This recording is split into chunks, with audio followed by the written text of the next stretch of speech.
Ya, bismillahirrahmanirrahim. Ya, kerja otak dengan perbuatan dosa. Apa sih ya? Ya, beberapa sahabat saya yang hadir hari ini juga sering sekali dengarkan seminar-seminar kami, baik seminar umum maupun workshop tentang otak. Karena otak ini diomongin berulang-ulang tuh masih sangat-sangat luar biasa ya. Kadang-kadang saya juga tuh kadang-kadang mentok tuh nggak mampu untuk ngomongin otak saking luar biasanya, saking ini adalah samudra yang luar biasa otak manusia yang Allah ciptakan ya. Baik, kemudian sebelumnya tentu kita biasanya saya setiap memulai sesuatu kita harus ngerti dulu ya dosa itu apa sih dari arti kata dan sebagainya. Walaupun kita udah tahu sebetulnya ya. Jadi izinkan saya cerita lagi tentang dosa dalam Kamus Besar Bahasa Indonesia itu diartikan ya sebagai perbuatan yang melanggar hukum Tuhan atau agama. Hanya sering dipakai ya Tuhan ampuni segala dosa kami gitu ya. Kemudian juga diartikan perbuatan salah. Seperti terhadap orang tua, terhadap adat, negara. Ya. Bisa dipakai di kalimat perbuatan itu dapat dianggap sebagai dosa besar terhadap nusa dan bangsa. Bisa juga dipakai sebagai itu kalimat ya kata dosa ini. Kemudian dosa dalam bahasa Arab ialah al-zanbu atau al-ismu. Ulama fikih menerangkan bahwa yang dimaksud dosa adalah akibat tidak melaksanakan perintah Allah Subhanahu wa taala yang hukumnya wajib dan mengerjakan larangan Allah yang hukumnya haram. Ya, ini dari definisi ulama fikih. Ya. Kemudian macam-macam dosa. Ya, jadi ini ada beberapa kita akan bahas ya. Jadi menurut sumbernya atau sumbernya dosa ini, macam-macam dosa ini terbagi dari ada namanya dosa sir, dosa batin. Ya, dalam batin kita ini, artinya di dalam diri kita, baik di otak maupun di seluruhnya ya. Ya, contohnya syirik itu masuk di dosa sir ya sebagai sumbernya hasad, dengki, iri, bakhil, takabur, ujub, suuzon. Ya, ini yang sir karena dia bekerja yang ada di dalam. Kemudian ada lagi dosa lisan.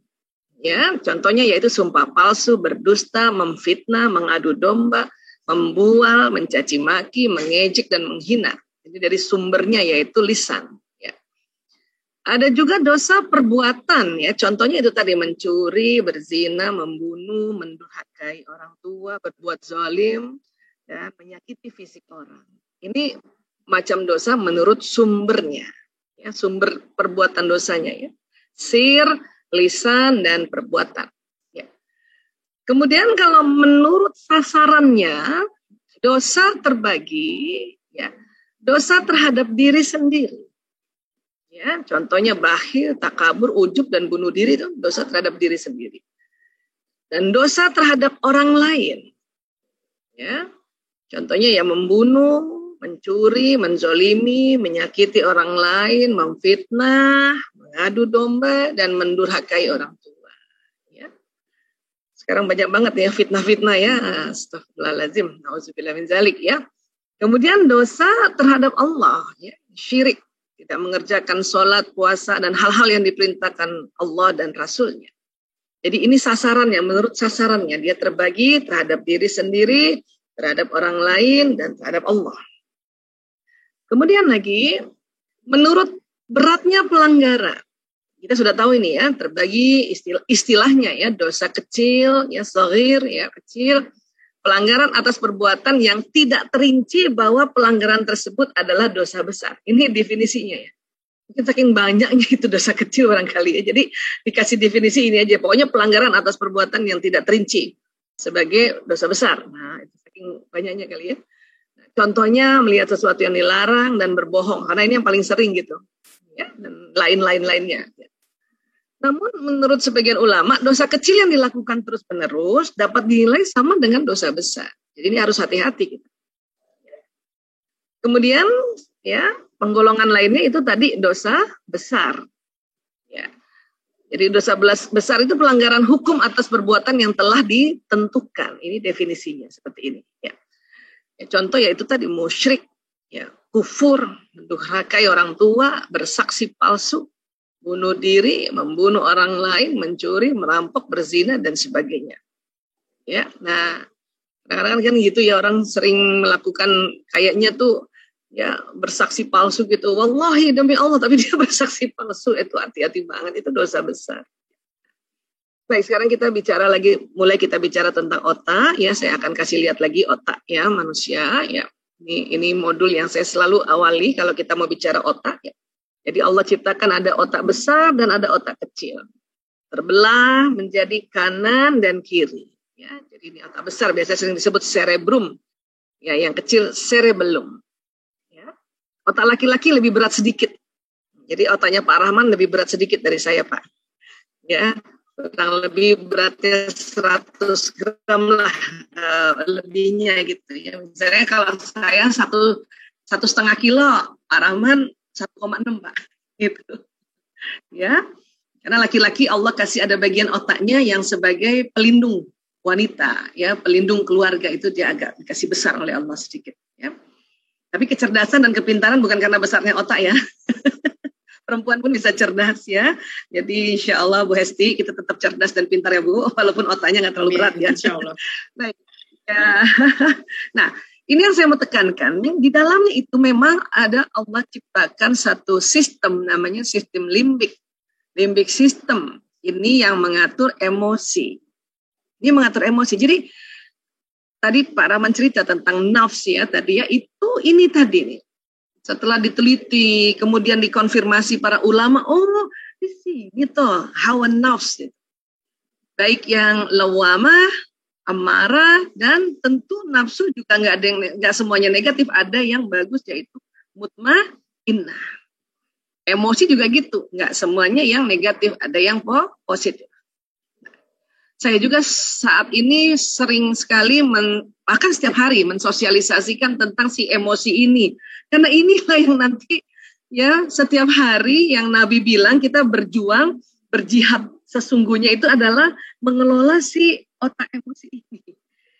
Nah tinggal ya terkadang kita kalah, terkadang kita bisa menang, terkadang menangnya powerful, terkadang wah ini nanti apa saja yang bikin kok bisa kalah ya gitu. Kok bisa kalah misalnya ya. Nah di dalamnya juga kalau kita mau belajar lebih efektif tentang emosi, kita harus tahu ada yang disebut ya tangga emosi ini. Jadi rupanya di dalamnya itu ya sebagian sahabat-sahabat saya yang hadir hari ini juga saya cekokin ini menghafal level emosi. Ada jenis emosi. Bu Aisyah kok kayak tangga? Iya karena rupanya setiap jenis itu diukur ada frekuensinya. Makin turun ke bawah, makin rendah. Makin bagus turun ke atas, naik ke atas, makin tinggi ini emosi positif. Jadi kalau bicara emosi kita bukan hal yang jelek-jelek saja, ada yang positif, negatif memang ada, tapi memang lebih banyak. Ya, seperti ini. Nah, harus disadari bahwa ini tuh ada semua di otak kita. Maka tadi Pak Rahman memulai bahwa kita semua orang nggak ada yang bersih dari dosa ya Pak ya, kan gitu ya. Karena kita ada ini. Ya. Mungkin marah aja sama suami udah dosa tuh buat kita istri. Ya, berarti emosi kita lagi turun di sini. Cuman apakah dosa kecil itu ya kalau kita tadi dikatakan para ulama ya, kalau dilakukan berulang-ulang jadi dosa besar. Makanya gimana caranya untuk supaya kita ya bisa jangan lama-lama marahnya gitu. Biar gimana pun memang perempuan kadang-kadang pasti sering tersinggung Pak. Saya terus terang ya, perempuan ini sering tersinggung. Karena kita memang beda. Ya, artinya apa? Apapun peristiwa apapun yang kita alami, kita berhadapan dengan otak emosi ini. Ya. Makanya dia bisa turun. Nah, untuk itu segera naikkan kalau dia turun. Ya, dengan banyak cara sebetulnya. Tapi intinya adalah ingat Allah. Ya Allah, ya Allah, ya Allah, ya Allah, ya Allah, ya Allah. Karena rupanya kalau emosi kita ini sedang turun, ya, pengetahuan apapun yang lain-lain terkadang lupa sementara atau terblokir sementara. Nah, kemudian di otak kita lagi ada namanya batang otak. Ini kayak gini nih, besar banget ini. Di tengkuk itu. Kalau nanti dia panjang ke bawah, tulang belakang. Nah, ini otak reptil namanya. Salah satu kerjanya adalah menjaga tubuh manusia supaya tubuh kita ini kalau dapat serangan, dia bisa ini, fight or flight. Serang atau kabur. Nah, ini. ini sering juga kaku atau tegang kalau kita berhadapan misalnya dengan orang-orang dekat kita, dengan anak, dengan suami. Makanya sering kita membangkang, nah itu kan sudah masuk dosa juga itu. Ya, dikasih tahu suami, otak kita lagi tegang gini, yang ini nih. Selalu mau fight or flight, kita mau serang suami atau bodoh amat, terserah. Dia mau makan sendiri, bodoh amat. Nah, itu kan, itu tuh udah masuk dosa gitu. Ya. Karena tadi definisinya adalah kita melakukan sesuatu pelanggaran yang membuat kita, ya ciri-cirinya kita sendiri nggak enak. Kita sendiri nggak enak. Kemudian di otak kita bagian depan ini ada yang disebut namanya prefrontal. Ya. Ini harus diisi dengan apa? Dengan ilmu, dengan pengetahuan, dengan nasihat. Jadi di depan sini dengan nasihat, ya, dengan prinsip-prinsip kehidupan. Itulah makanya kita harus belajar terus. Nanti kita belajar lihat pakai mata, dengar pakai telinga, kita mengucapkan untuk ada di sini. Ya, pegangan-pegangan kita, pegangan hidup kita, dan kita buat ya orang Islam ini pegangannya kan Al-Quran, Al-Hadis, dan satu lagi sumber hukumnya adalah jumhur para ulama. Itu memang kita perlu ngaji, mengkaji untuk ada isinya di sini. Gitu. Ya. Jadi kalau kita rangkumkan kurang lebih otak kita tuh gitu. Jadi ada otak mamalianya, ada otak reptilnya, dan ada otak yang di daerah sini nih, depan sini ini, terutama di belakang dahi, itu untuk ini, ilmu pengetahuan, nasihat, inovasi. Orang-orang yang dari kecilnya diberikan nasihat kebaikan, ya belajar juga hal-hal kebajikan, tapi belajar juga bagaimana membedakan mana yang benar, mana yang salah, itu di otaknya alhamdulillah dia ada pegangannya. Dibanding orang-orang yang nggak belajar. Dibanding orang-orang yang nggak belajar. Ya. Tapi ada lagi, banyak juga orang-orang belajar, pintar, ya, tapi juga masih melakukan pelanggaran. Ya, otaknya di sini. Berarti tunggu dulu, dia pintarnya apa? Kalau memang dia pintarnya ya tentang sebuah ya pekerjaan yang disebut hard skill misalnya. Seorang masuk sekolah hukum, ahli hukum. Dia tahu pasal-pasal kan di sini. Berarti dia pintar di bidang hukum. Saya dokter, khususnya narkoba. Saya pintar di bidang narkoba. Ya, yang barangkali yang teknik, misalnya teknik arsitek, maka dia pintar. Itu pintar juga kan untuk satu ya pelajaran tertentu gitu. Tapi apakah masuk di otaknya pelajaran-pelajaran tentang prinsip-prinsip hidup yang Allah ya maui gitu.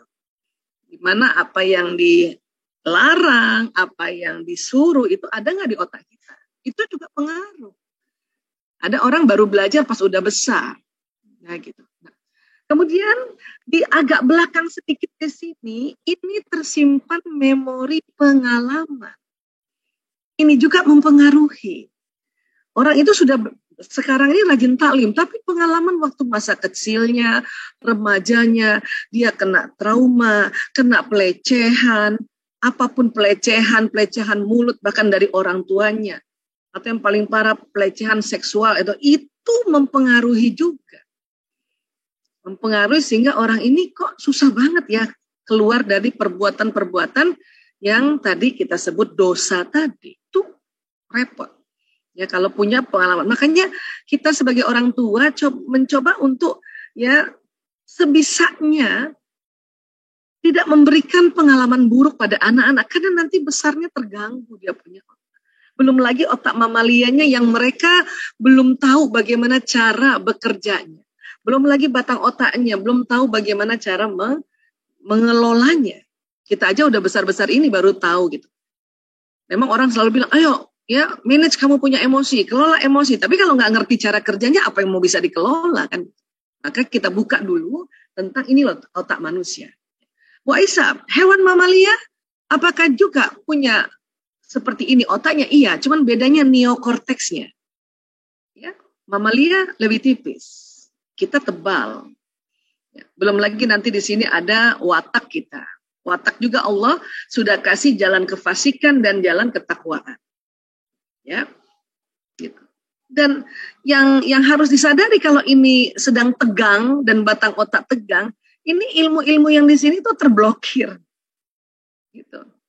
Ini tegang, otak mamalia tegang dan batang otak tegang itu bisa karena pengalaman yang ada di trauma di sini itu terakses, muncul kembali. Kok bisa muncul kembali? Karena dia melihat sesuatu, satu anchor-nya, satu. Ya. Misalnya di satu tempat barangkali, mungkin di satu daerah barangkali. Ya, atau satu jalan lah, katakanlah jalan X. Di situ saya pernah berantem barangkali sama ibu saya waktu kecil misalnya. Saya dicubit di situ kan. Saya udah besar, memang saya belajar ilmu saya di sini memaafkan ibu saya. Tapi memori saya waktu dicubit jalan X itu udah ada di sini. Dia udah tersimpan di dalam sini. Dan gak pernah hilang. Nah, pas lewat jalan itu saya lihat tempat, di situ saya dicubit, itu bisa nyala ini.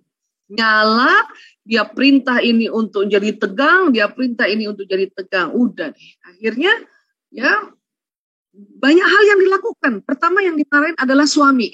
Karena suami bawa mobil misalnya. Ya. Suami salah sedikit, udah mama. Anak-anak di belakang itu diam. Udah bikin dosa kita itu. Ya, menghardik kan tadi kan. Dosa lisan tadi kan, memaki ya. Kamu ini nggak tahu ya. Ibu lagi marah nih. Waduh. Udah dosa itu, udah dosa lisan itu. Belum lagi kita pukul barangkali anak-anak kita cubit. Diam. Karena kita ngingat ada memori kita di sini waktu dicubit ibu kita dulunya juga begitu. Kita pukul anak walaupun dia duduk di belakang. Nah itu sudah dosa ya tubuh kita lagi.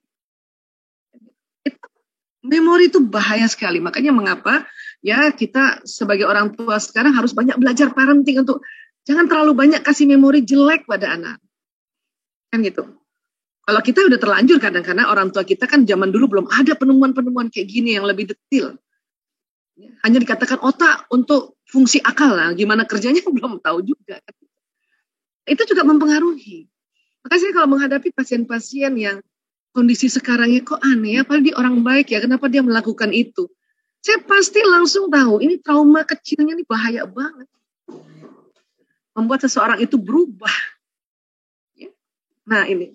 Dan ini ilmu-ilmu yang di sini tertutup karena dari posisi letak antara ya semuanya ini dengan sumsum tulang yang membawa pesan untuk ke badan sehingga badan melakukan amal atau melakukan action atau melakukan perbuatan itu duluan batang otak mamalia, kemudian otak memori pengalaman lama, baru ilmu, ya, baru ilmu. Gitu. Ini ilmu lupa gitu. Kita udah pukul anak apa lupa bahwa kamu nggak boleh gitu. Kadang ilmu parenting juga lupa. Kamu nggak boleh gitu. Maka mungkin suami ingetin astagfirullah, istighfar, astagfirullah. Baru kita astagfirullah. Baru relax kembali. Relax kembali. Memori di sini yang lagi nyala kayak setan muncul itu kemudian diem lagi memorinya. Baru inget lagi. Astagfirullahaladzim, itu kan udah lama, kenapa aku ingat lagi ya, nak minta maaf ya nak, kamu akhirnya minta maaf lagi kayak gitu. Tapi kalau terus-terusan kayak gitu bahaya, menjadi dosa besar itu yang dikatakan para ulama. Ya, nah ini kerjanya dulu secara fisiologis. Ya. Nah. Kemudian kita pernah dengar istilah ubun-ubun, bukan? Ubun-ubun. Ini nih, kalau bayi masih kecil kelihatan banget ini. Ini ya di sini tuh tulangnya lembek. Ubun-ubun. Kita ada dua ubun-ubun di depan namanya kita fontanella anterior dan di daerah belakang ada fontanella posterior sini. Ini lembek. Jadi belum bersatu. Nanti makin besar dia bersatu. Jadi makin kecil. Tapi ini tetap ada di celah-celah. Coba pegang, cari ubun-ubunnya masing-masing. Cari ubun-ubunnya masing-masing ya. Di atas kepala tuh ya itu agak-agak lembek sedikit. Memang nggak selebar ini lagi karena dia sudah mulai menyatu. Dikit ada di sini. Lembek. Itu tulangnya tipis sekali di situ. Tulangnya tipis sekali. Ya. Kok Bu Aisyah ngomongin ubun-ubun, kenapa Bu Aisyah gitu? Karena menurut riset ya, ini bagian ubun-ubun ini. Disinilah ya saat kita berdusta, berkata kotor, berkelahi, durhaka, dia mengeluarkan neurotransmitter, zat kimia yang sangat banyak. Ya. ini dari sini, daerah sini keluar, semprot ke sini dia, semprot ke sini. Ya. Dan disinilah yang nanti tersambung, ya, sambungan-sambungan otak yang dia berdusta, berkata kotor. Jadi apapun yang kita ucapkan tadi tersambung di sini memorinya. Kalau kita belajar tentang memori itu adalah sambungan neuron. Nanti kita lihat ya di sini, di daerah sini. Persis di bawahnya ubun-ubun ini. Sini nih. Orang berdusta, bermanipulasi. Pokoknya semua. Itu di sini nih. Daerah sini. Ya, ini masih kategori prefrontal. Ya. Nah, kalau pengalaman di sini, nah cuman pengalaman itu bisa membuat kita berdusta, saking kita ya ada namanya mekanisme pertahanan diri, berkata kotor, berkelahi itu tentu di sini juga terjadi memori dan di sini juga batang otaknya tegang. Ini sistem limbiknya tegang juga karena marah kan, ya. Nah terjadi itu kalau di foto lagi di MRI, di sini tuh kuning gitu warnanya di situ. Kemudian di Al-Alaq ayat 15-16, Bismillahirrahmanirrahim. Kalla la in lam yantahi lanas fa'am bin nasiyah. Nah ini dia nasiyah. Nasiyatin kazibatin khotiyah. Ya, ketahuilah sungguh jika dia tidak berhenti berbuat demikian, niscaya kami tarik ubun-ubunnya, yaitu ubun-ubun orang yang berdusta lagi durhaka. Jadi ini Allah sudah sampaikan duluan dengan kalimat-kalimat indah dalam Quran itu. Baru ditemukan oleh para ilmuwan bahwa di bawah ubun-ubun tuh emang ada tempat yang kalau orang ya hobinya berdusta lagi durhaka itu di situ. Dan kita dikasih tahu Allah ini nanti ditarik loh. Bisa jadi bukan pasti kiamat ya. Pas lagi di dunia tuh bisa ketarik juga, hati-hati. Entah gimana caranya itu ketariknya. Ya, di sini An-Nasyiyah, daerah sini gitu. Temukan sudah An-Nasyiyah, daerah ubun-ubun tuh, Fontanella. Kemudian lanjutannya ya, faliyad'u nadiyah, maka biarlah dia memanggil golongannya untuk menolongnya. Orang berdusta tuh kan suka punya ini ya pertahanan dirinya, dia panggil orang-orang untuk saya. Ya benar kan saya, ya benar kan saya gitu kan, gitu suka gitu ya nyari backingan gitu. Ya. Kemudian ya sanada uzzabaniyah kata Allah, ya kelak kami akan memanggil malaikat zabaniyah. Hati-hati sama malaikat zabaniyah ini, Allah. Ya kalla la tuti'hu wasjud waqtarib. Ya sekali-kali janganlah kamu patuh kepadanya dan sujudlah dan dekatkanlah dirimu kepada Tuhan. Ini kita hati-hati nih. Karena ini bisa nanti mengambil alih ya kita punya ya koordinasi kehidupan kita gitu. Kan kita aslinya udah baik, tapi itu bahaya ini yang di daerah ubun-ubun ini. Gara-gara ya kita punya trauma itu dan kemudian kita punya ya mekanisme pertahanan diri berbohong. Hati-hati aja ibu-ibu juga, jangan sampai anaknya berbohong gara-gara dia pertahanan diri, takut dimarahin ibunya. Itu hati-hati banget, mulainya dari situ. Ya, mulainya dari situ. Dan anak-anak mencoba jujur, dimarahin sama ibunya. Ya. Misalnya anak-anak ya mencoba jujur, dimarahin sama ibunya. Terus anak-anak pernah coba berbohong, ibunya tidak marah. Maka di situ mulailah dia bertumpuklah di sini nanti tuh. Karena dia punya pengalaman di sini bahwa kalau saya jujur dimarahin. Kalau saya bohong ibu saya nggak marah. Hati-hati. Makanya biarkan anak-anak jujur. Termasuk anak-anak bilang aku nggak suka sama ibu. Memang kita dengarnya nggak enak ya, tapi itu dia jujur. Ya nak. Yang penting ajarkan anak untuk ngomongnya ya yang baik dan pantas. Dia udah benar nggak suka sama saya sebagai ibunya, tapi ngomongnya tetap baik yang pantas.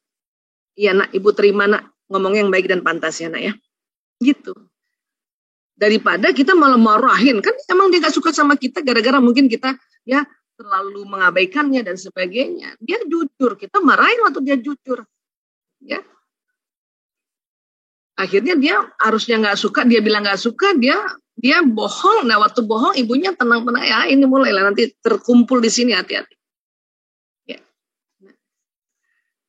Kemudian juga ini ya, barang siapa yang tidak meninggalkan perkara dusta, tetap mengamalkannya, maka tidaklah Allah butuh untuk menilai puasanya, meski ia bersusah payah seharian menjauhi makanan dan minuman. Ini artinya gini, kalau kita tidak meninggalkan perkara dusta, ya, amalan kita tuh bisa habis-habisan itu, angus-angus aja gitu. Termasuk salah satunya saya ambil ini saumnya ini, puasa ini.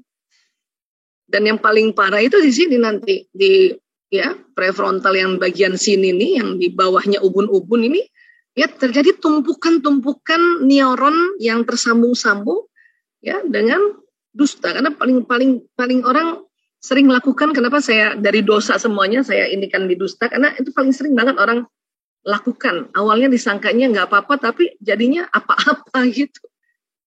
Ya. Nah, apa sih yang terjadi Bu Aisyah di otak itu? Ini sambungan neuron. Sambungan neuron ini. Baik yang pengalaman, karena kita lihat, kita dengar, kita rasakan, badan juga kita dicubit, nyambung di sini. Baik juga pelajaran, tapi kan dia dari mata kan nggak loncat ke sini, dia ke sini dulu, naik ke sini, lewatin batang otak yang ini, lewatin otak emosi, baru tersambung-sambung di situ. Sekarang lebih banyak mana isi di otaknya? Pengalaman yang mengenakan atau pengalaman yang tidak mengenakan? Itu pengaruh. Makanya orang ya terjerat untuk melakukan perbuatan-perbuatan yang dosa tadi. Bagian apanya pengalaman? Dan juga pelajaran-pelajaran waktu kecilnya diajarin apa dia? Belajar apa dia? Tinggal di satu pemukiman yang kanan kirinya banyak melakukan dosa, maka terekam di otak anak itu dari kecil. Walaupun ya tetap masih ada pengharapan. Kenapa? Karena sambungan di otak ini masih juga banyak yang masih baru. Belum disambung-sambungin. Itulah makanya masih ada pengharapan, kita namanya merehabilitir atau merehabilitasi. Ya, atau orang itu bertobat dan berobat. Masih ada kesempatan. Makanya saya melihat kalau siapapun pasien kami yang narkoba ke LGBT ke orang-orang yang terjebak di dalam satu kegiatan yang membuat dia dosa, masih ada pengharapan untuk dia dituntun, didampingi, walaupun cepat atau lambatnya tergantung memori yang terekam di sini, terekam di situ. Ya, jadi masih ada pengharapan. Bahkan orang yang mau berobat dan bertobat itu di mata Allah itu di apa ya, diperhatikan. Makanya buat kita semua juga kalau ada anak kah, kerabat kah, sahabat kah yang betul-betul mau berobat bertobat, perlu bantu. Ya, kita perlu bantu. Tentu dengan cara, nggak bisa dengan asal-asalan. Harus ada caranya. Ya. Dan nggak semuanya cepat, nggak bisa dalam kayak influenza aja 3 hari 5 hari pulih, nggak, karena dia ada memori di sini. Berbagai macam cara pendekatan. Tadi kalau Pak Rahman tanya apa pendekatan, berbagai macam pendekatan, baik pendekatan namanya cognitive behavior treatment, pendekatan hipnoterapi, pendekatan lain-lain, analisa, sintesa dan sebagainya. Ya, di sini.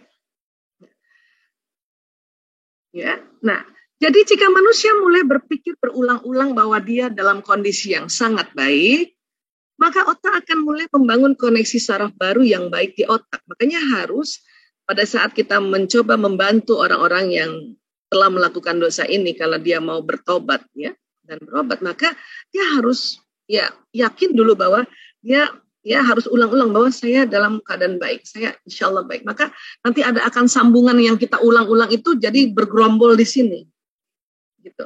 Untuk mengcounter yang lain-lainnya yang terlanjur ada memori-memori atau ada pengalaman-pengalaman yang bikin di dalam ya otak di bawah ubun-ubunnya itu ya banyak dosa.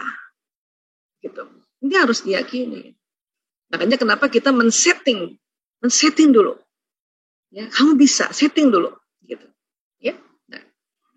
Begitu juga saat manusia mulai berpikir berulang-ulang bahwa dirinya dalam kondisi yang tidak baik, maka otak akan mulai membangun koneksi saraf baru yang tidak baik. Jadi kalau merasa belum apa-apa, saya nggak bisa nih, saya pendosa, dia mencap pendosa.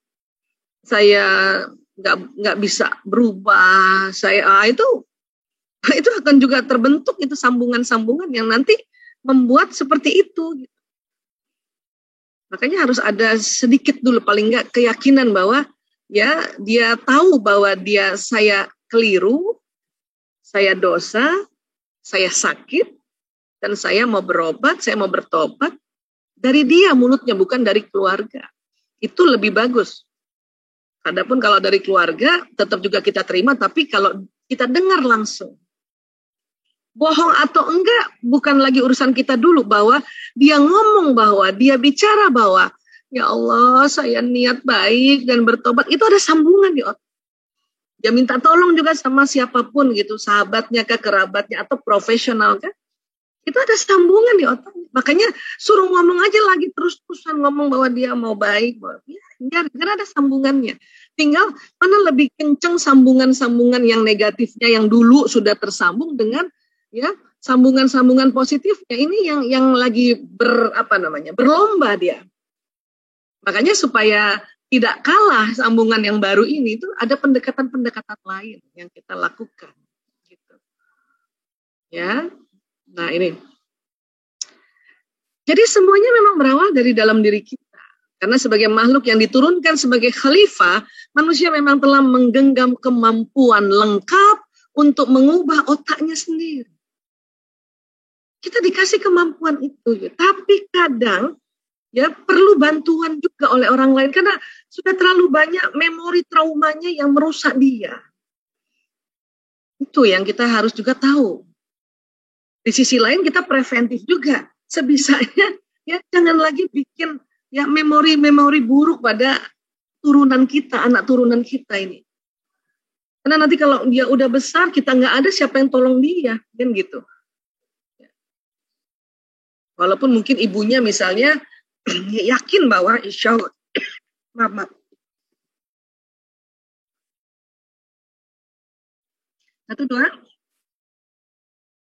Satu dua, kedengeran? Oke. Ya. Masuk dok. Jadi kita mencoba untuk tidak lagi membuat anak-anak kita banyak trauma di sini. Itu bahaya banget. Ini terkenal dengan istilahnya inner child memory. Ya. Saya kadang-kadang sedih ya kalau lihat pasien, lihat teman, lihat sahabat yang saya tahu persis dia baik, tapi kok dia punya kelakuan yang aneh gitu ya. Itu karena di sini nih ada. Tapi itu tadi kita khalifah ya. Manusia mampu melengkapi ya untuk berubah sendiri. Makanya kita memotivasinya untuk ayo kamu bisa, tapi harus dari kamu sendiri. Kita tuh cuma mendampingi, kita hanya mengcoaching, kita hanya ya menemaninya. Makanya ada istilahnya pendampingan. Untuk memulihkan narkoba, memulihkan LGBT, memulihkan hal-hal yang lain itu ada pendampingan. Ya. Dan itu nggak boleh bosan. Kapan selesainya, kapan jadinya dia berubah atau jadi baik, itu Allah. Ya. Nah, kemudian, jadi semua perubahan ini dimulai dengan pikiran kita. Ya. Pikiran kita soalnya merubah otak kita tadi. Jadi apa yang ada di otak ini, di lobus frontalis antara pengalaman dengan otak kita tadi, otak mamalia, batang otak, dan dengan ilmu-ilmu kita belajar nggak sih? Itu akan bisa merubah otak, terutama tadi yang di bawah ubun-ubun tadi. Di bawah ubun-ubun tadi. Ya. Itu kalau dilihat di situ ada luka, ada koreng. Gitu, di bawah ubun-ubun tadi. Ya. Jadi, otak ini kan langsung menerima dan membuat koneksi neuron apapun pesannya. Ini nih, tersambung-sambung nih. Ini yang tadi saya katakan, dia tersambung-sambung. Tinggal banyakkan mana sambungannya, ya, pengalaman negatif atau pengalaman positif. Kemudian ilmunya yang dia pelajari, ya, banyak yang mana gitu. Makanya salah satu juga untuk membuat kita, agar kita tidak masuk terjebak di lingkaran dosa itulah, kita butuh banyak belajar. Insya Allah dalam pandemi ini kita ya ada kesempatan belajar. Dan butuh teman untuk saling membackup. Ya. Makanya saya di narkoba saja saya bikinkan komunitas. Keluarga korban narkoba juga saya bikinkan komunitas. Ya. LGBT aja yang saya nggak sanggup, belum sanggup bikin komunitas karena terlalu berat untuk dibuat, karena bisa saling jatuh cinta lagi dengan ya itu tadi sahabat-sahabat atau istri-istri yang misalnya ya merana atau terzolimi karena suaminya terselingkuh pun kita bikinkan komunitas untuk saling mensupport, saling mengingatkan. Gitu. Jadi orang pernah berbuat salah, berbuat dosa, kemudian dia declare kepada orang-orang, tolong bantu saya. Semakin banyak dia declare bahwa saya salah, saya bikin dosa, tolong bantu saya. Ini akan sangat menguntungkan karena banyak orang akan ingatkan dia. Bukan menghina dia, tapi mengingatkan, stop kamu gini, stop, oke. Duduk tenang, oke. Tarik nafas. Nah, itu namanya support system di dalam terapi-terapi. Ya, narkoba juga gitu. Ya, banyak. Jadi bukan misalnya saya nih dokter narkoba, nggak melulu saya yang harus dia dengerin, nggak. Kita titip sama teman-temannya juga, sesama temannya juga, saling ngingetin. Itu penting. Ya.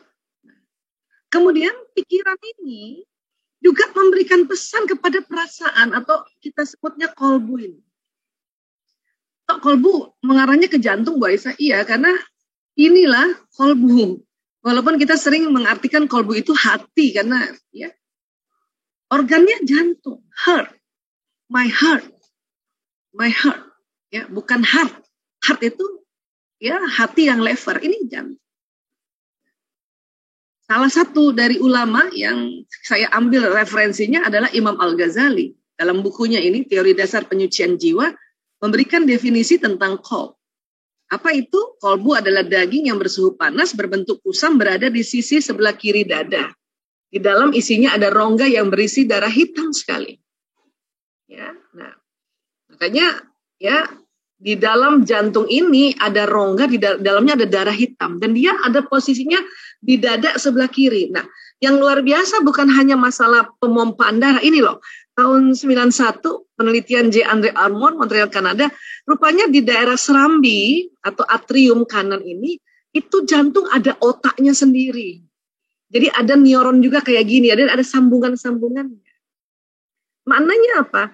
Pada saat kita belajar dari kecil tentang kebaikan, tentang ya hukum-hukum Allah, tentang sifat-sifat Allah, selain di otak terjadi sambungan, terjadi juga sambungan di sini. Seberapa banyak kita menyempatkan pada saat anak-anak kecil kita ajarkan kebaikan. Kadang-kadang kita lupa itu. Karena menganggap kan udah sekolah yang ngajarin. Sekolah dong yang ngajarin budi pekerti. Bukan. Sekolah cuma nambahin. Kita ini orang tuanya.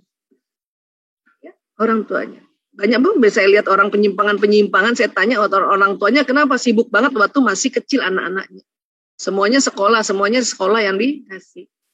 Nggak sempat, kita bukan nggak boleh tidak bekerja, saya pun ibu bekerja, tapi pada saat di rumah konsekuensinya ibu bekerja, itu harus sama anak, cerita, ngomong, kembali, ya sifat-sifat ketuhanannya kita ingatkan lagi, apa yang tidak dibolehkan oleh Allah, apa itu harus, supaya dari kecil nih isi kolbunya ini adalah sambungan-sambungan ya kebaikan atau prinsip-prinsip kehidupan ini gitu. Karena kalau udah besar baru mulai belajar, saya katakan ya agak sedikit terlambat itu istilahnya.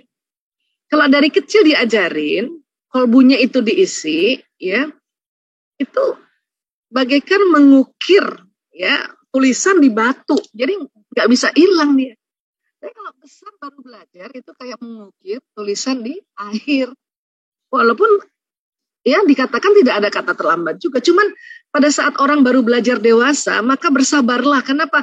Karena perilaku yang negatifnya masih ada banget gitu. Ya, masih mendominasi, tapi bersabarlah gitu. Terus belajar terus gitu.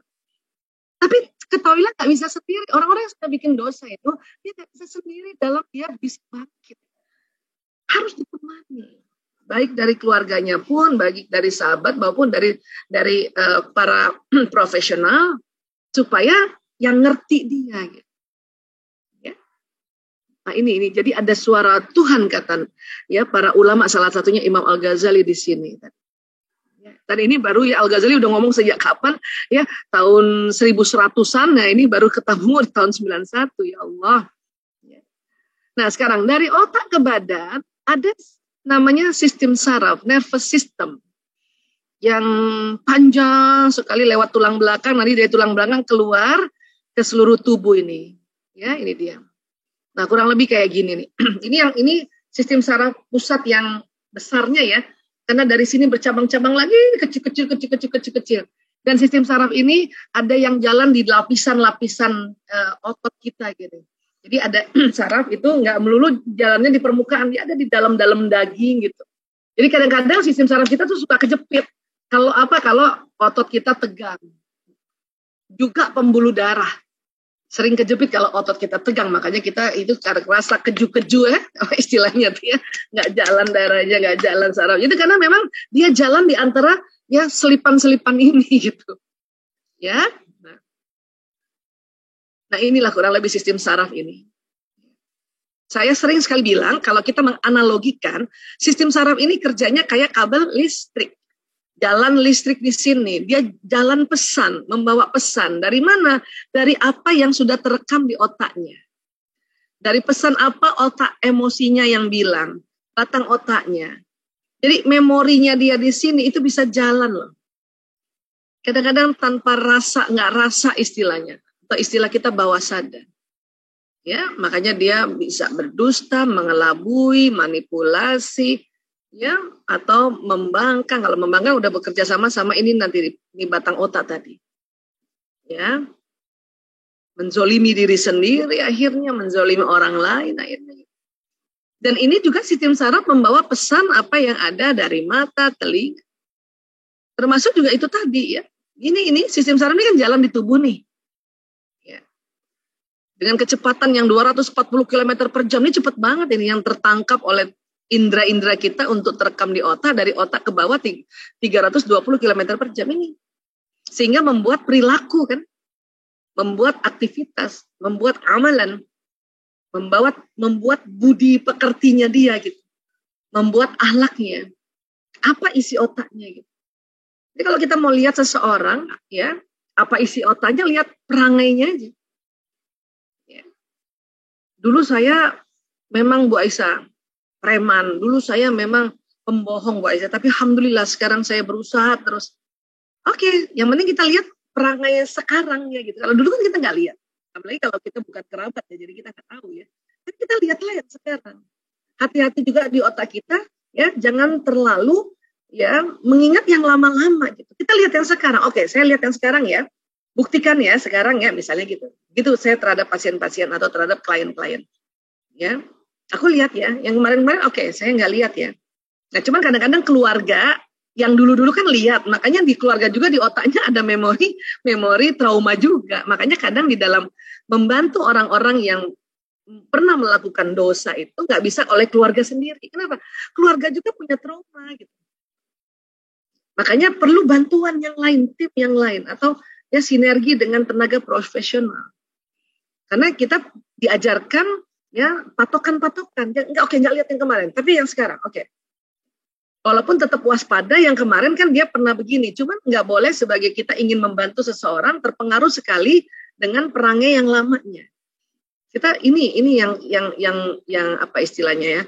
Di dalam hadis-hadis Rasulullah, orang-orang yang mendampingi temannya atau kerabatnya atau saudaranya yang berdosa untuk dia bertobat, itu luar biasa. Allah juga ya memberikan pahala kepada orang yang mau mendampinginya atau pendampingnya. Kita nggak bisa, misalnya apalagi ini keluarga kita misalnya, ya dia berdosa. Katakan berdosa yang paling gampang kalau dalam kasus saya, misalnya masalah pasien saya dia narkoba, terus keluarga mau buang dia, nggak mau nolongin, nggak bisa begitu. Nggak bisa gitu. Kenapa? Karena kalau kita mau dampingi dia, orang-orang yang mau berobat dan bertobat ini, kehidupan kita juga akan perhatikan oleh Allah, dicukupi, Insya Allah. Tapi tadi keluarga nggak bisa sendiri, makanya harus minta bantuan, kan gitu. Bantuan juga para ulama, bantuan para guru-guru di pesantren misalnya, gitu. Bantuan tenaga profesional, bantuan teman-teman. Tapi tetap harus ada cara-cara, karena itulah makanya ilmu penting juga bagaimana menangani ya masalah-masalah mental illness ini atau ya kesehatan mental, ada caranya memang. Gitu. Ya. Oke, nah jadi dosa ini yang dilakukan itu baik dosa pikiran, ya kan karena ada pengalaman, dosa yang dilihat dari mata, telinga, mulut, itu akan jalan nih ke otak dan juga jalan ke badan. Sehingga memberitahu badan untuk lakukan ini gitu. Lakukan berbohong misalnya. Atau lakukan membunuh gitu. Ya, lakukan zina. Karena itu tadi. Pikiran-pikiran atau memori yang di dalamnya ini memberi pesan sama badan. Ucapan-ucapan yang memberi pesan. Termasuk kalau kita ngata-ngatain orang. Hati-hati. Ya, pembohong lu. Nah, kita kan ngomong nih. Iya kan? Ini kalau diulang-ulang dulu. Menuding orang, itu nanti kita yang jadi kayak gitu. Karena apa? Ini jalan di sistem listrik kita. Itulah diminta juga kita nggak menuding-nuding orang. Ya, tidak bersuuzon gitu, tidak berprasangka, karena nanti bahaya dia. Walaupun ada satu mekanisme kerja juga di sistem saraf, ya Allah kasih juga itu. Kalau baru satu kali seperti saya tadi ngomong, ya itu belum jalan kalau baru 1 kali 2 kali. Tapi kalau tadi saya ulangi tadi, sampai 3 kali kalimat tadi, itu bisa jalan di badan saya. Makanya saya nggak mau ulang. Atau kita delete ya dengan astagfirullahaladzim, na'udzubillah min dzalik. Termasuk juga mendengarkan. Mendengarkan. Ya. Orang bergibah, kita nggak bergibah. Kita sangka kita nggak dosa. Dosa, kenapa? Telinga kita menangkap gibahannya orang. Ya. Jalan di badan juga, itu makanya jadi dosa. Makanya kita langsung astagfirullahaladzim, astagfirullahaladzim. Segeralah menghindar, jangan di tempat itu. Atau kalau berani tegur, sayang, itu udah gibah sayang. Misalnya gitu kita ya sampaikan pada anak-anak atau pada teman kita dengan cara yang baik dan pantas juga. Jangan juga terlalu sok-sokan. Ya, sayang itu fitnah loh, itu fitnah. Nggak mungkin dia kayak gitu, itu fitnah, itu gibah loh gitu. Ya cilakanya apalagi para ya orang-orang yang mulai ya memfitnahnya lewat tulisan-tulisan di media sosial. Itu jangan salah, tangannya melakukan dosa. Itu tangannya kan lakukan, itu juga jalan nanti. Terekam di otak, terekam di jantung juga, hati-hati. Ya, terekam itu. Kan nanti membuat ya kolbunya jernih kah atau kayak apa gitu. Dan yang luar biasanya ini, ya, nanti setelah jalan di sistem saraf, ya, itu juga mempengaruhi di tulang-tulang. Ya. Dan ada satu temuan di dalam dunia kedokteran, itu ada namanya os coccygeus atau tulang ekor, tulang kedudukan. Ya. Ini bisa merekam juga apa-apa yang tadi kita sudah ucapkan, kita lihat, kita dengar, ya, kita rasakan, dan perbuatan kita. Gitu. Karena tulang tungging ini adalah tempat ikatannya saraf. Baik saraf yang nanti dari atas, badan semua ke sini, dan dari kaki. Bermuaranya di tulang tungging. Ya. Buat ibu-ibu yang pada saat kita hamil, ini nih yang nanti ya pas kita mau melahirkan ini nanti ke belakang dia supaya si bayi keluar di ya panggul kita ini.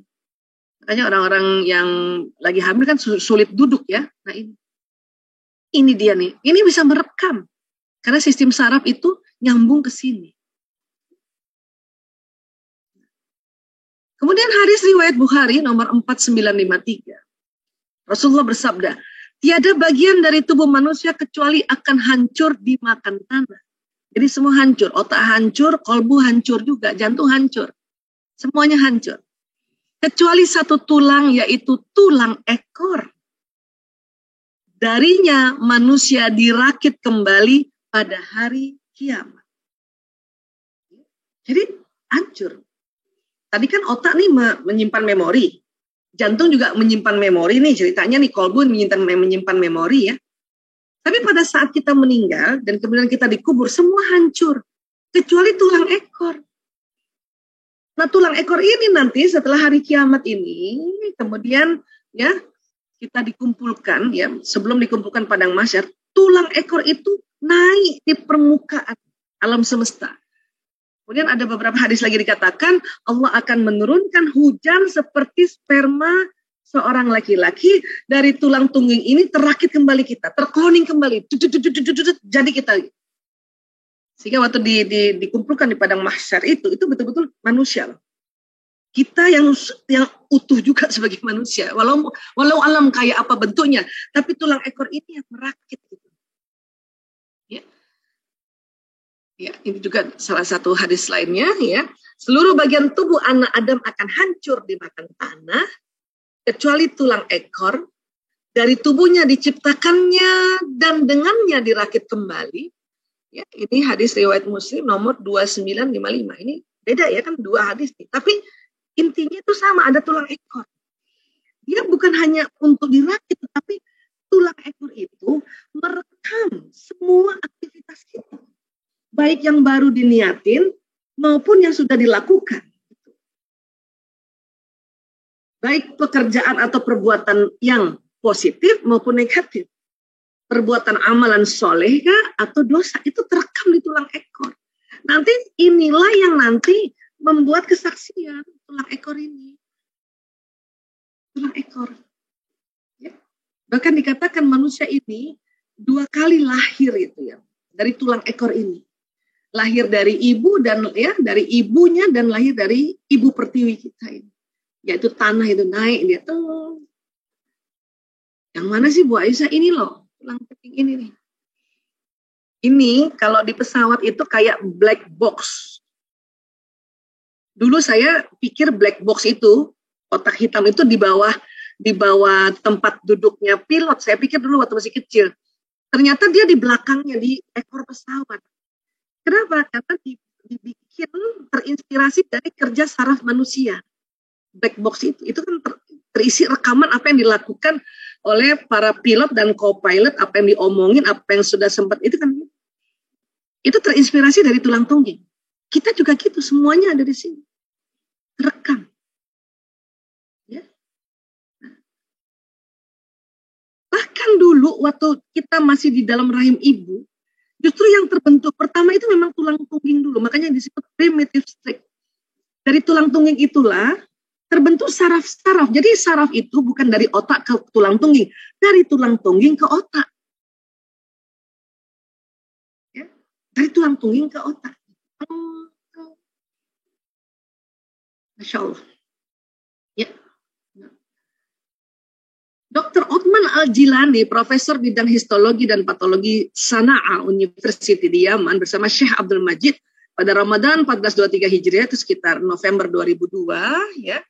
Mereka melakukan riset, membakar tulang ekor dengan suhu tinggi selama 10 menit hingga warnanya berubah menjadi hitam pekat. Ya. Kemudian mereka membawa tulang tersebut ke Al-Olaki Laboratory di Sana'a, Yaman untuk dianalisis.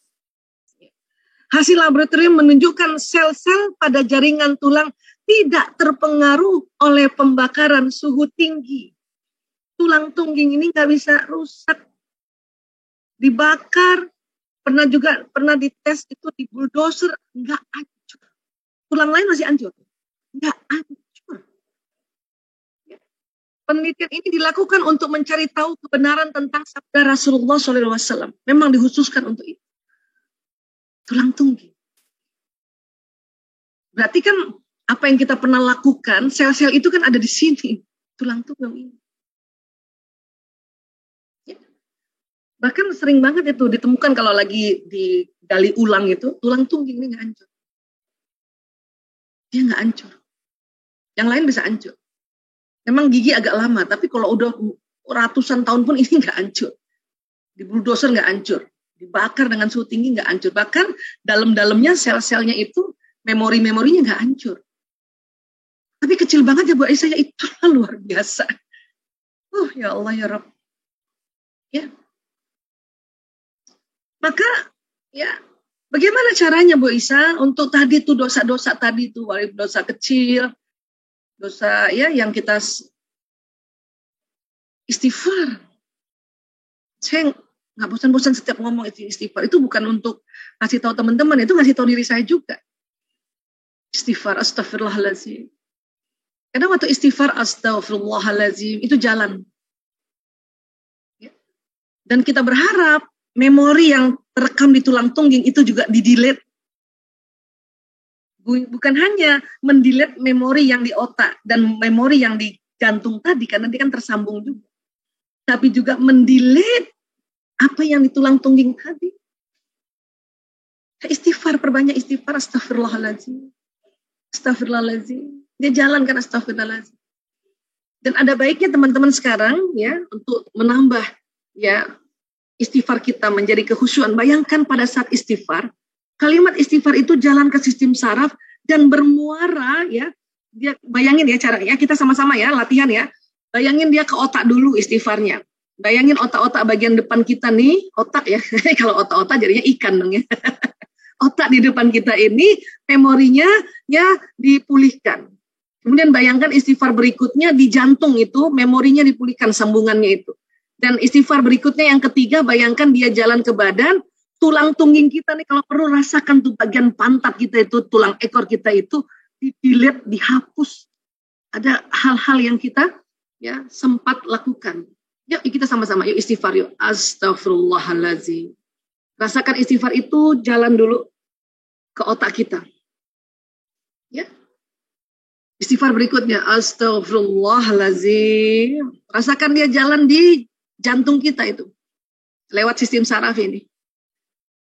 Untuk mendelete tadi, sambungan-sambungannya itu, walaupun sudah terjadi sambungan ikatannya itu dikendorin. Ya. Dan istighfar ketiga, bayangkan dia jalan ke tulang ekor kita ya. Astagfirullahaladzim. Bisa terasa tulang ekor gitu? Rasakan, bayangkan.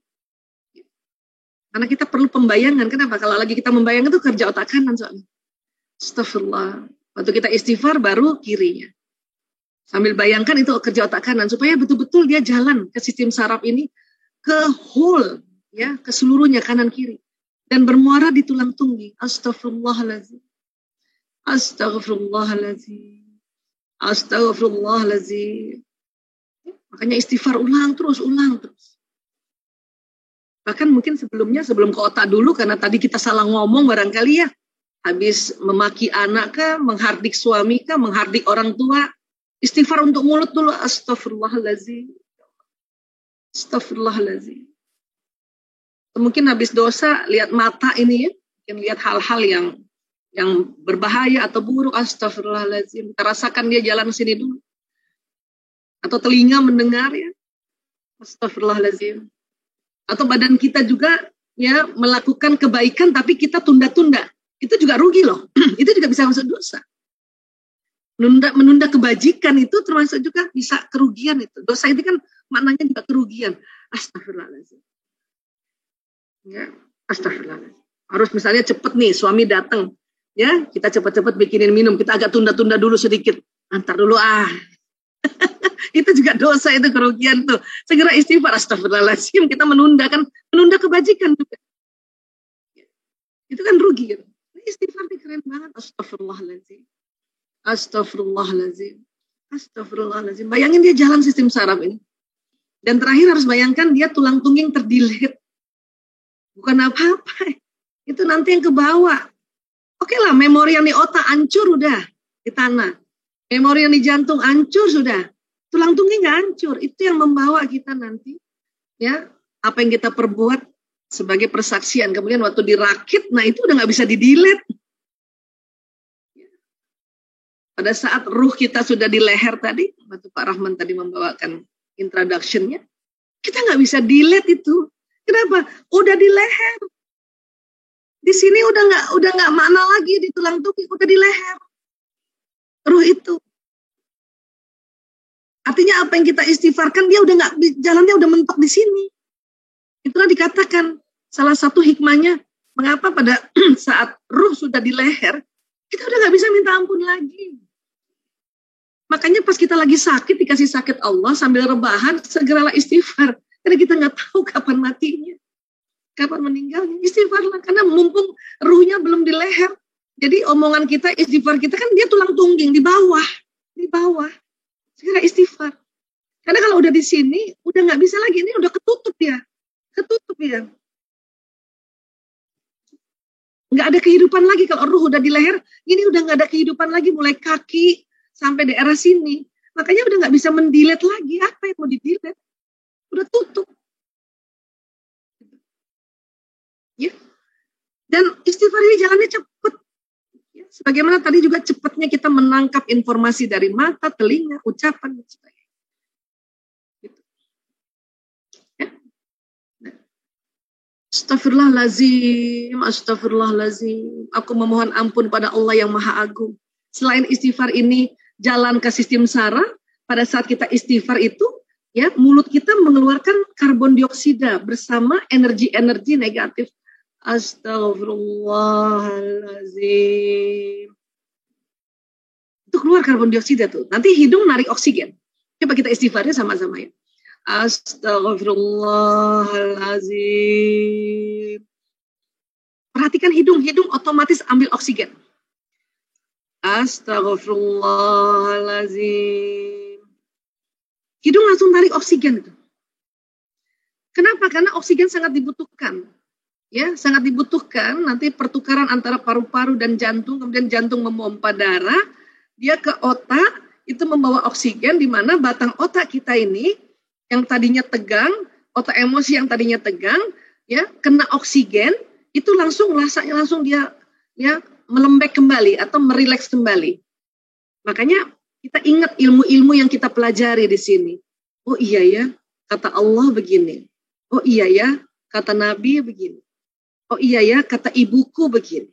Oh iya ya, kata guru-guruku begini. Ini istighfar nih, ini baru cerita tentang sistem saraf sama pembuluh darah. Belum lagi ya akan kita kupas lagi yang lain, itu ada waktu nanti kapan-kapan ya itu istighfar.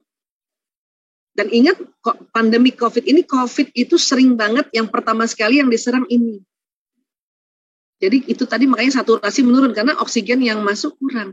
Itulah pada saat kita sakit pun COVID disuruh istighfar astagfirullahaladzim. Kenapa? Kita bantu walaupun misalnya oksigen yang biasanya susah ditarik itu karena di sini ada gangguan.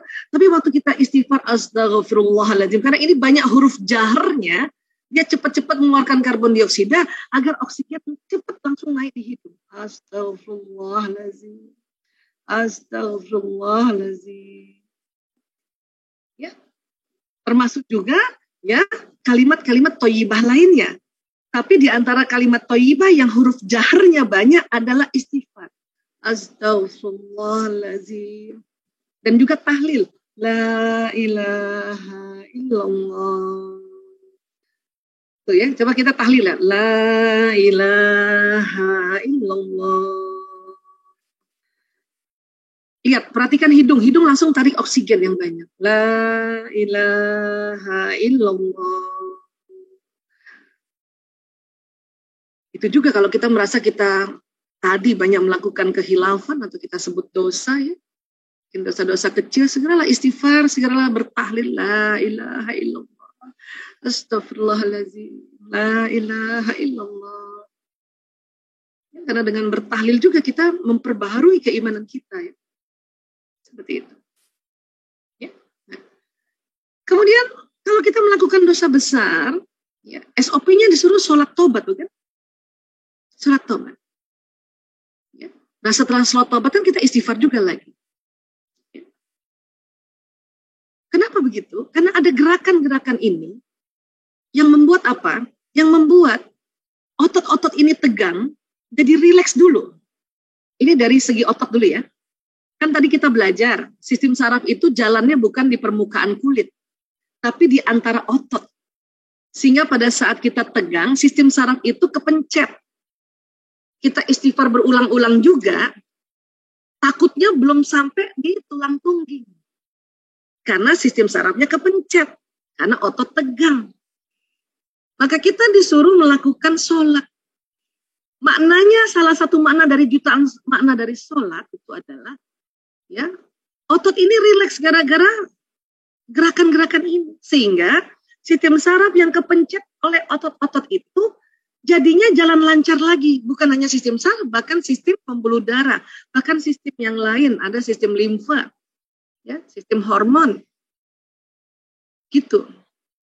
Setelah itu kita istighfar lagi, astagfirullahaladzim. Agar apa?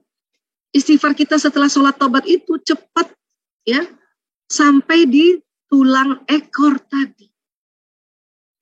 Bu Aisyah, kan kita selama ini juga sholat ya, sambil kita habis itu istighfar. Iya, itu bersyukur banget. Makanya istighfar yang habis sholat itu, ya, itu jauh lebih dahsyat lagi dibanding pas lagi kita tegang kita istighfar gitu. Artinya istighfar kapan aja boleh, tapi kalau habis sholat, makanya ya teman-teman itu harus sempatkan istighfar habis sholat. Tapi maknawinya di sholat tobat ini, karena niatannya mau bertobat, maka ya ada makna baru lagi ya yang jalan di tubuh kita. Karena tadi kita mungkin berbuat dosa gitu ya, memfitnah orang misalnya. Ya, kan itu dosa besar juga memfitnah orang itu. Di otaknya tersimpan memorinya, di jantungnya tersimpan memorinya. Terus kita niat, ya Allah, saya niat sholat tobat, ya Allah, karena saya habis memfitnah seseorang ini, ya Allah gitu. Maka kalimat-kalimat itu akan terzoom ya, atau akan menuju tadi di otaknya tadi memori karena dia memfitnah orang, di jantungnya juga, dan ya waktu dia nanti habis selesai sholat ini beristighfar, nah itulah tulang tungging dibersihin juga, termasuk jantung dibersihin. Artinya sholat tobat itu karena kita mengkhususkan lagi. Ya, bahkan harus diniatkan, kenapa kamu sholat tobat? Kamu lakukan keliruan apa? Berzina misalnya. Ya. Chatting sama suaminya orang terlalu mesra misalnya. Itu kan kita harus bertobat juga kalau mau ya benar-benar ini nanti terbersihkan dan tidak terulang lagi. Jadi ini nih, jadi supaya tulang tungging tadi ya kita bisa apa? Bisa ya, tadi kita lihat ya tulang tunggingnya mana tulang tunggingnya. Nih saya kasih lihat lagi tulang tungging. Dia bisa itu karena kita gerakan-gerakannya ini ya, saraf yang ke tulang tungging itu jalan tol gitu loh. Supaya waktu kita istighfar ini terdilet gitu. Maka tolong tambahkan teman-teman pada saat sholat ya, habis sholat apa aja, terutama kalau kita melakukan dosa, ya, dosa kecil, dosa besar, terutama dosa besar lagi, dan kita sholat tobat itu, bayangkan istighfarnya itu ya, kita kan lagi duduk nih, beristighfar sampai sini ya. Atau mungkin kaki kita pergi ke satu tempat yang itu nggak boleh ke sana, dilarang sama suami, nggak boleh ke sana, dan kita jalan. Nah bayangkan kita ya itu istighfar kita itu ya nanti dari kaki juga sampai ke sini atau dari badan sampai ke sini. Gitu.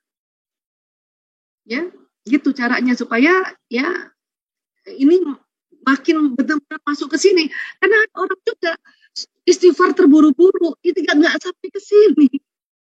Nyangkut aja, jadi nanti nyangkut di skapula, nyangkut di pectoralis, karena buru-buru. Jadi, ya, oke. Kemudian tentu sholat kita tahu juga ya, selama ini juga saya sering bahas, sujud ini membuat darah yang membawa oksigen itu ke daerah prefrontal, ke daerah ilmu, supaya ilmunya berguna. Dan ingat ya, ada daerah yang tadi di bawah ubun-ubun, ya, yang rusak karena kita berbuat dosa tadi. Nah, waktu sujud ini diharapkan pembuluh darah yang ke sini membawa oksigen agak banyak. Makanya orang kalau udah bikin dosa, katanya sudah sholat tobat. Pertanyaan saya, sujudnya gimana kamu? Buru-buru, tumak nina. Sudah sujud Bu Aisyah, sudah. Oke, sujud lagi terus, lakukan lagi sholat tobat lagi. Lakukan sujud lagi. Kenapa? Ini barangkali karatan di situnya. Jadi sekali sholat tobat, ya belum lagi bisa membersihkan, tapi sudah mulailah. Ya namanya juga kalau kerak ya, teruskan. Gitu. Kenapa Bu Aisyah harus sujud begini? Karena bagian otak di depan ini, kalau berdiri kita ini, dia nggak sampai darah itu ke sini. Padahal ini yang udah rusak karena kita berbuat dosa. Di sini juga otak ilmu. Makanya banyak juga orang punya ilmu, ilmunya nggak manfaat. Kenapa? Sujudnya sedikit dan buru-buru. Ya, prefrontal kan. Kalau kita berdiri sama duduk, darah nih daerah sini tuh dikit banget. Makanya harus pakai sujud ini. Oke. Inilah juga di sini dikatakan yang paling dekat antara seorang hamba dengan Robnya adalah ketika ia sujud, maka perbanyaklah doa ketika itu, terutama waktu sholat tobat.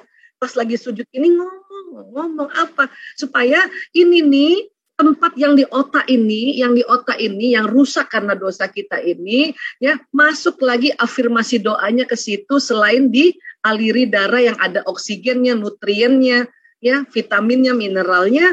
Kalimat kita nih waktu minta ampun dan sebut apa sih salahnya? Ya, mumpung sama Allah ini, sebut apa salahnya? Gangguin istri orang kah?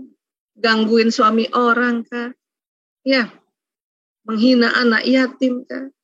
Bahkan juga mungkin sempat kufur kah? Sebut lagi. Karena dia akan, ya, nah ini nanti, karena ada orang juga sholat tobat seperti breakdance gitu tuh para gerakannya nggak tumanina, gerak gitu. Itu gimana? Nggak ada pemulihan di daerah, ya, di prefrontal yang bagian di bawahnya ubun-ubun itu. Gitu. Ya. Masalahnya apa sih, kan katanya di tulang tunggung Bu Aisyah. Kan tadi itu udah istighfar. Iya, tapi kan di sini memori yang ada di sini, ya, yang ada di otak kita itu, dia masih terus jalan kan, ya, ke badan kita. Kalau kita tidak juga sih tempat yang luka karena korengan, karena dosa itu tidak kita, ya, alirkan oksigen, nutrisi, dan kalimat-kalimat pengampunan itu. Ya. Kenapa? Karena memang saya kasih lihat lagi gambarnya ya supaya lebih memudahkan kita untuk menalar ya pendekatan-pendekatan sederhana. Ini sederhana banget. Yang aslinya detil lagi. Wallahu alam bisawab. Saya cuma minta tolong ya Allah kasih petunjuk saya merangkai ini semua. Ini kan di sini dia nih. Kalau ini juga nggak diobatin, dia jalan terus ke sini. Jalan terus ke sistem saraf. Tempel lagi ke tulang tungging gitu. Makanya harus dia dipulihkan dengan cara bersujud tadi.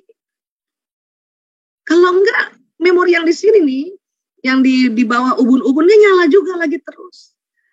Nah, karena kita nggak bersujud nyala terus, makanya dia membentuk perilaku lagi.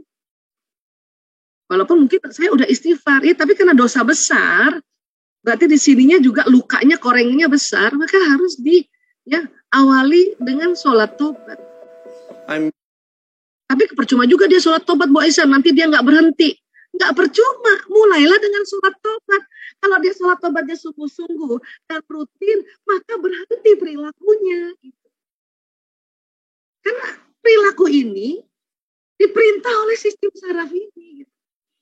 Jadi kadang-kadang orang suka bilang, percuma juga sholat tobat kalau dia nggak berhenti. Itu kalimat keliru itu. Anjurkan dia untuk sholat tobat lagi. Kalau mungkin dia masih melakukan, misalnya berbohong kah, manipulasi kah, apa segala macam, kamu kayaknya masih harus sholat tobatnya, bukan hanya kurang, tambahkan lagi sholat tobatnya. Yang tumak ninah, yang sungguh-sungguh, yang khusyuk ya. Gitu. Sampai nanti ini luka ini lumayan sembuh ya. Kemudian di jantung juga lumayan sembuh juga ya. Kemudian di tulang tungging sudah terdilet cukup banyak, maka nanti perilakunya dia berhenti melakukan itu gitu loh. Ini alurnya seperti itu. Ya. Jadi sekali lagi ya kita harus paham ini. Dan ada satu lagi kajian yang saya biasa sering ceritakan, bahwa tubuh manusia bukan badan kasar ini aja, dia ada gelombangnya, ada sinyalnya ini. Ada sinyalnya ini. Pada saat kita habis sholat, sinyal ini makin panjang. Makin panjang.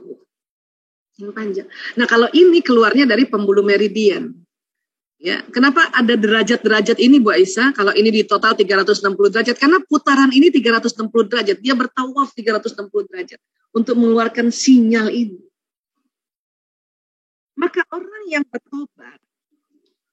bertobat bukan hanya masalah di tulang tunggingnya terdilet, dihapus oleh Allah, tapi sinyalnya ini ya, ini membroadcast pertobatannya ke alam semesta.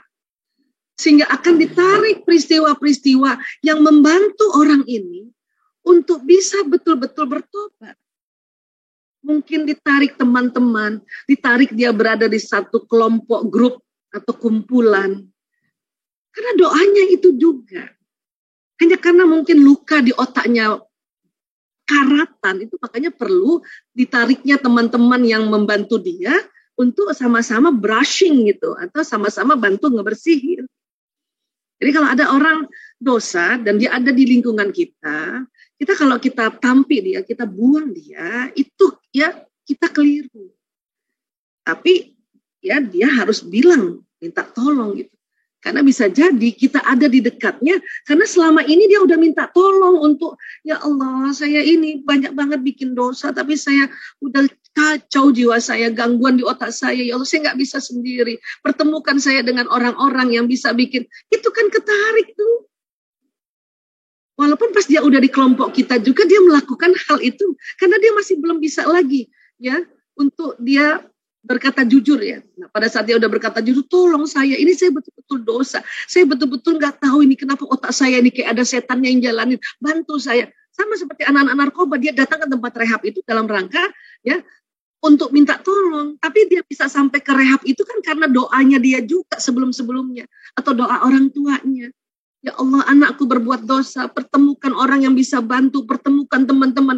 Itu kan hasil dari sholat taubat kita sebelumnya itu, oleh orang tua, oleh anak, oleh individu itu, kan akan naik. Sehingga orang itu masuk di komunitas itu. Maka kita bantu. Memang panjang. Kenapa memori yang di otak itu karatan? Ya. Jangankan yang di otak yang kita nggak bisa lihat, karatan, maaf, di wastafel kita aja itu lama. Itu yang kita lihat, ini di dalam otak kita nggak lihat. Maka sekali lagi, ya kurang lebih seperti ini, Pak Rahman, ya yang bisa saya sampaikan, ya Mbak Hesti, kenapa ini betul Islam itu meminta kita senantiasa beristighfar, ya, yang sungguh-sungguh, meminta kita sholat taubat, meminta kita menjauhi kelompok-kelompok yang bikin dosa, bergabunglah dengan orang soleh-soleha untuk bantu kamu, itu betul semua. Allahu Akbar. Ya. Teman-teman, Bapak Ibu, saudara-saudaraku semua, sahabat-sahabatku semua, ini yang bisa saya sampaikan sedikit ya. Mudah-mudahan ini bisa ada manfaatnya buat kita. Lebih kurangnya mohon maaf. Ya, wabillahi taufiq wal hidayah, wallahu a'lam bishawab. Assalamualaikum warahmatullahi wabarakatuh.